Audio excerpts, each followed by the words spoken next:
Adrien Zoual, bonjour. Vous êtes en deuxième année de master à Cage, mais particularité, vous suivez cette année votre parcours en Chine.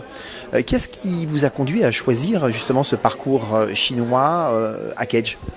Alors déjà, moi j'étais très intéressé par la culture chinoise depuis tout petit et j'ai eu la chance de pouvoir venir en décembre, donc de me faire une première idée avant de choisir où je partais à l'étranger.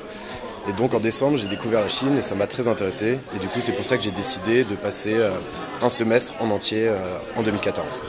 Alors là vous êtes en master 2, fondamentalement quelle différence vous faites avec les enseignements que vous avez pu avoir à Cage dans le cadre, j'allais dire presque normal d'un master 1? Alors ici, on a la chance d'avoir des professeurs chinois donc, qui ont une autre vision des choses, qui est moins occidentalisée, avec un point de vue beaucoup plus chinois. Et c'est très intéressant la différence de point de vue qu'on peut avoir entre nos professeurs en France, qui peuvent être aussi des professeurs anglais ou américains, et les professeurs chinois.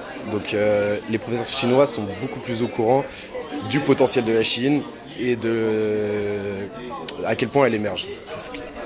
Alors, cette mixité, elle se fait vraiment de manière importante avec les étudiants chinois, avec les professeurs chinois. Vraiment, vous travaillez ensemble et vous vivez ensemble pendant ces mois? On travaille ensemble, pas forcément. On travaille en cours, on ne travaille pas ensemble. On travaille à côté dans nos projets. Donc à travers des associations comme Culture Smile qui existe ici, ou moi par exemple au niveau de l'équipe de football. Donc on est moitié français, moitié chinois. Et on a 3 entraînements par semaine, plus un match, donc on passe énormément de temps ensemble. Et c'est vraiment en dehors des cours qu'on apprend à se connaître. Vous pensez que ça va être un plus professionnel dans votre future carrière?